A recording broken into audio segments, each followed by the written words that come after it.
Et salut tout le monde, c'est Zakirel, et tout de suite on attaque les premières vidéos sur la création de personnages. Donc on est sur la plateforme de Fantasyland sur laquelle on était tout à l'heure, on était en tant que joueur, sur la partie qui est hostée par le maître du jeu. Et on avait donc donné un petit nom à notre personnage, même si le nom, voilà, on peut le voir à la fin. Hein. Voilà, on l'a appelé Léonard, pourquoi pas. Mais on aurait pu l'appeler avec un tout autre nom, par exemple Roderick, ou Emmerich, ou mais on va garder Léonard, même si c'est pas forcément le meilleur nom de personnage fantasy, mais pourquoi pas. Un mec s'appelle Léonard, avec peut-être la prononciation du D pour faire un petit peu plus exotique. Donc ce personnage, qu'est-ce qu'on va en faire? De façon à avoir un certain nombre d'éléments, y compris la magie, on va en faire un lanceur de sorts. Ce sera mieux. Et je pense que choisir par exemple un magicien, ça me paraît être un bon choix.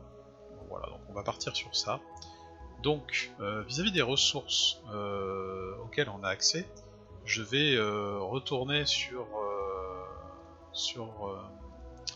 notre plateforme, sur notre ressource web qui est le site de Pathfinder-FR, et nous allons regarder effectivement donc, la création des personnages. Quelle est la première étape? C'est de déterminer les valeurs de caractéristiques. Donc on va parler de ça sur cette vidéo. Donc je vais aller sur le chapitre en question, donc je pourrais très bien cliquer encore une fois sur ce lien hypertexte ici, mais pour la démonstration, voilà, on peut voir effectivement que dans les différents chapitres et surtout sous-chapitres, il y a parmi les personnages le chapitre sur les caractéristiques. D'ailleurs il y a un petit plus qui permet d'étendre les différentes sections de ce sous-chapitre, mais on va cliquer directement sur les caractéristiques. Donc qu'est-ce que ça nous dit? Ça nous dit qu'il y a plusieurs méthodes pour déterminer le nombre de, les valeurs des caractéristiques. Et moi, en tant que maître du jeu, la façon que j'utilise, c'est la règle des points d'achat. Cela veut dire qu'en fonction de la valeur de caractéristique que vous aurez dans chaque cara, que ce soit force, dextérité, etc., eh bien cela va vous coûter des points pour acquérir cette caractéristique. Et dans l'univers de jeu, le nombre de points que je vais donner à mes joueurs, ce sera pour une aventure de type fantastique, c'est-à-dire que chacun aura 20 points à dépenser pour acquérir des caractéristiques. Donc comment ça se passe? Les caractéristiques, il y a donc, elles sont en dessous, hein, il y a la force, la dextérité, la constitution, l'intelligence, la sagesse et le charisme. Donc on va pas tous les lire comme ça, parce que ça ferait un peu trop lecture, un peu trop leçon magistrale. Vous avez les ressources pour pouvoir aller voir à quoi servent chaque caractéristique dans leur grande ligne. Mais ces 6 caractéristiques permettent de tout faire dans le jeu. Et en fonction de la valeur de caractéristique que vous avez, donc c'est la première colonne qui est ici, vous avez ce qu'on appelle un modificateur. Par exemple, si vous avez 14 ou 15 dans une caractéristique, vous avez un modificateur de plus 2. Si vous avez 18 ou 19 dans une caractéristique, vous avez un modificateur de plus 4. Si vous avez 6 ou 7, vous avez un modificateur de moins 2. Ce modificateur, c'est lui qu'on ajoute au G2D lorsqu'on doit faire un test de G2D demandé par le maître du jeu par rapport à une difficulté donnée. Si par exemple je vous demande d'escalader un mur, je vais vous demander de faire un test d'escalade, et ce test d'escalade, on verra lorsqu'on abordera les compétences, la compétence escalade, pour être précis, elle utilise le modificateur de force du personnage, et les éventuels degrés de maîtrise, c'est-à-dire est-ce que la personne a appris à escalader correctement, a vraiment passé du temps pour ça. Donc les degrés de maîtrise lui permettront d'avoir des points bonus sur ce jet de dés. Mais si jamais il n'a jamais appris à escalader réellement, qu'il le fait de façon, on va dire, instinctive, intuitive, eh bien il utilise sa force pour s'agripper et escalader, et donc, imaginons qu'il ait 16 en force, eh bien il jettera un des 20 plus 3 par rapport à un degré de difficulté que le maître du jeu déterminera en secret. La valeur de caractéristique pour les lanceurs de sorts, que ce soit donc les lanceurs de sorts profanes, les magiciens, les ensorceleurs et les bardes, les lanceurs de sorts divins, c'est-à-dire les prêtres, les druides, les paladins et les rôdeurs, magie profane et magie divine étant 2 types de magie assez spécifiques. Voilà, les lanceurs de sorts ont besoin d'une caractéristique forte sur la caractéristique qui leur permet de lancer les sorts. puisque chaque classe de lanceur de sorts a une caractéristique donnée qui détermine la puissance de ses sorts, et aussi le nombre de sorts auxquels il a accès. Et donc, le modificateur va aider à rendre les sorts plus puissants, et ici, sur cet espace de tableau restant, on a ce qu'on appelle les sorts bonus, c'est-à-dire qu'en fonction de la valeur de caractéristique pour la caractéristique qui sert au lancement du sort, des sorts du personnage, ben, on verra en fonction de la puissance de cette caractéristique le nombre de sorts bonus qu'il aura accès dans différents paliers de niveau de sort. Le palier de premier niveau, le palier de deuxième niveau, le troisième niveau, quatrième niveau de sort, etc., etc. Donc on voit bien que plus on a une caractéristique forte pour le lancement des sorts, plus on a de sorts bonus. Qu'on se le dise, arriver à des chiffres comme ça, c'est au-delà du possible, donc ce qu'on devrait être capable de viser en premier lieu, c'est plutôt éventuellement voilà, d'arriver dans ce coin-là, voire éventuellement dans ce coin-là. Mais c'est très difficile d'aller plus haut, à part à très très haut niveau dans des campagnes presque épiques, et avec un certain nombre de bonus magiques et d'objets magiques qui pourraient éventuellement booster les caractéristiques du personnage. Donc à la création du personnage, de toute façon, il est très difficile d'aller plus loin que 18 ou 20. Mais on le verra. Donc pour déterminer nos caractéristiques, je rappelle, on a 20 points à répartir. Donc, comment on va faire pour répartir ces 20 points? Eh bien, je vais passer sur la plateforme Fantasyland et on va voir comment est-ce qu'on peut créer ce personnage. Donc on part avec un capital de 10 dans chaque caractéristique. Avoir 10 dans une cara, ça ne coûte rien, ça coûte 0 points. Et on va dépenser des points de manière à dépenser nos 20 points. Donc ce que je vais faire, c'est que je vais me créer une note. Donc là, je clique sur note.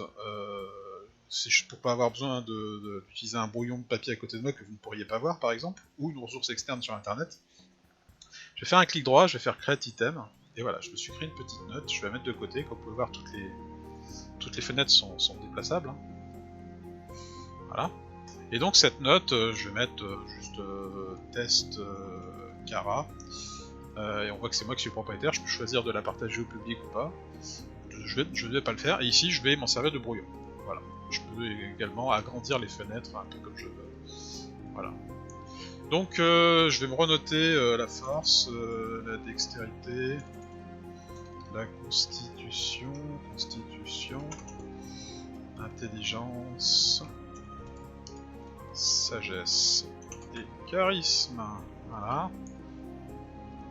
Donc, je commence à 10 dans chaque et j'ai 20 points à répartir. On a vu sur le site web, je vais vous le remontrer vite fait quand même pour que vous ne soyez pas perdus, on a vu sur le site web que dépenser pour aller à 11 ça coûte 1 point, pour aller à 12 dans une cara ça coûte 2 points, pour aller à 13 dans une cara ça coûte 3 points. Par contre, comme vous pouvez le constater ici, pour passer de 13 à 14 ça coûte 2 points de plus, puisque ça coûte 5 points au total. Ici, ça coûte encore 2 points de plus pour aller à 15, pardon. Et lorsqu'on veut aller à 16, là le palier augmente encore, ça coûte 3 points de plus, ce qui fait qu'une cara à 16, c'est 10 points dépensés sur les 20 qu'on possède. Donc vous voyez qu'effectivement, avoir des grosses caras, ça coûte très cher. Donc on va faire attention à comment dépenser nos points. Et si jamais on décide depuis la base de 10 d'aller en arrière, de se mettre une espèce de déficience dans une de nos caractéristiques ou plusieurs, on peut avoir moins 1 point, moins 2 points, moins 4 points, ce qui fait qu'on gagne des points. Ça nous fait des points en plus à dépenser pour notre personnage. Ok ? Donc, je vais revenir sur la plateforme Fantasyland et nous allons voir ça. Donc en tant que magicien, la caractéristique principale c'est l'intelligence. Donc je vais dépenser des points d'intelligence. Donc pour pouvoir avoir une bonne cara en intelligence, je pars du principe que Léonard, la personne qu'on est en train de créer, c'est un humain. Voilà, je vais le mettre là. On peut lui mettre une ethnie, on peut dire par exemple c'est un humain illuskien, qui est une ethnie humaine qui vit dans le nord de Faerun. L'ethnie n'a pas de conséquences positives ou négatives en termes de règles, mais au niveau background, au niveau du fluff, au niveau de l'ambiance, c'est bien effectivement de savoir d'où il vient, ça permet de déterminer un certain nombre de traits physiques, éventuellement de traits de caractère, de philosophie de la vie, etc. Même si, bien sûr, il y a de tout dans toutes les ethnies, en termes de façon de penser, etc. Donc, on va dire un humain élusquien, et puis donc on va faire ses caras. Donc moi, comme c'est un magicien, il lui faut une intelligence correcte. Donc je vais partir du principe que je vais lui mettre une intelligence à 15. Tiens, on va commencer à 15. Donc on a vu que 15, ça coûtait 7 points. Donc je vais noter ici, juste en dessous, que j'ai dépensé 7. Ensuite, je vais lui mettre... Alors je vais le mettre là pour le moment, et vous voyez que quand j'écris 15, quand je clique sur une case et qu'ensuite après je tape le chiffre, bah ça calcule automatiquement dans les cases qui possèdent un espèce de petit plus. Ce sont des cases qui se calculent automatiquement. Les cases qui possèdent un petit dé là blanc à 20 faces, là, ce sont des cases sur lesquelles on peut faire un jet de dé en double-cliquant dessus, ou en glissant le dé jusque dans le chat. Ou en glissant le dé sur la tronche d'un icône de figurine sur un plateau, sur une carte de combat. Sur une image quadrillée avec le combat qui est en train de se passer avec les figurines. Donc voilà, donc on peut double-cliquer, faire un glisser-déposer jusque dans le chat, ou un glisser-déposer sur la tronche de quelqu'un. Ça permet de le cibler directement, puisqu'il y a des commandes de ciblage dans le jeu pour dire moi je cible tel gobelin, ou je cible tel loup. On peut, sans avoir besoin de cibler, directement déposer le jet de dés sur la tronche de quelqu'un, comme ça on est sûr que ça l'attaque lui. Bon, voilà, j'anticipe un peu, excusez-moi. Donc on va dire 15 dans l'intelligence. On va dire qu'il faut qu'il ait une constitution quand même assez bonne, hein, parce que les magiciens ont généralement peu de points de vie, et surtout très peu d'armure. Donc je vais essayer de faire en sorte qu'il ait quand même des points de vie, donc je vais lui mettre 14 en constitution, donc je vais me le noter. Et alors 14, ça coûte, si je dis pas de bêtises, 5 points. Donc là on a déjà dépensé, si je fais mon total tout en bas, là je suis à 12 points dépensés. Il m'en reste 8 à dépenser. Je vais partir du principe qu'il me faut un petit peu de dextérité pour être à l'aise avec certains types de sorts qui nécessitent des jets de dextérité pour toucher l'adversaire, donc je vais lui mettre 12. Donc 12 par rapport à 10 c'est 2 points supplémentaires. Je vais lui mettre un petit peu de sagesse aussi pour résister à certains effets qui pourraient ainsi s'insinuer dans son esprit. Et puis pour tout ce qui est question de morale, voilà, pour pas être trop couard, entre guillemets. Avoir une bonne perception des choses aussi, puisque les 5 sens font partie de la sagesse. Voilà, je vais lui mettre un petit peu, donc là pareil ça m'a coûté 2 points, donc là du coup je suis à 16 avec les 4 points supplémentaires que j'ai dépensés, il me reste 4 points. Mon magicien c'est quelqu'un qui, voilà, il n'est pas très fort, donc à partir du principe qu'il est un peu moins fort que la moyenne. Je rappelle que 10 c'est la moyenne, hein, c'est le paysan standard on va dire, ou le citadin standard, il a 10 partout, à peu près. Donc je vais dire il est moins fort que la moyenne mon personnage, c'est vraiment pas son domaine de prédilection, donc ça me permet de gagner 2 points. Donc en mettant force à 8, je récupère 2 points dans ma besace avec moins 2, et donc je repasse à 14. Donc ça veut dire qu'il me reste toujours 6 points, c'est 14 sur 20, hein, 20 points à dépenser. Donc du coup il me reste encore 6 points à dépenser. Je vais le booster un petit peu, un peu plus sa dextérité, tiens, comme ça il sera encore mieux pour les éventuels sorts en question. Je vais passer la dextérité à 14, du coup ça me coûte 3 points supplémentaires, donc je suis à 17.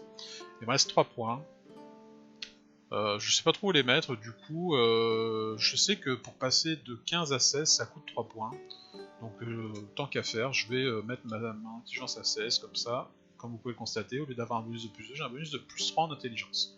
Donc je suis un magicien plutôt compétent dans ce domaine, dans mon domaine de prédilection. Donc voilà, j'ai fait mes caras, mais une fois que les caractéristiques... Alors oui, je passe à 20, pardon, ici, hein, j'ai bien dépensé mes 20 points, puisque si je fais le calcul, donc 10 plus 5 plus 5, ça fait 20, plus 2, moins 2, on est bien à 20.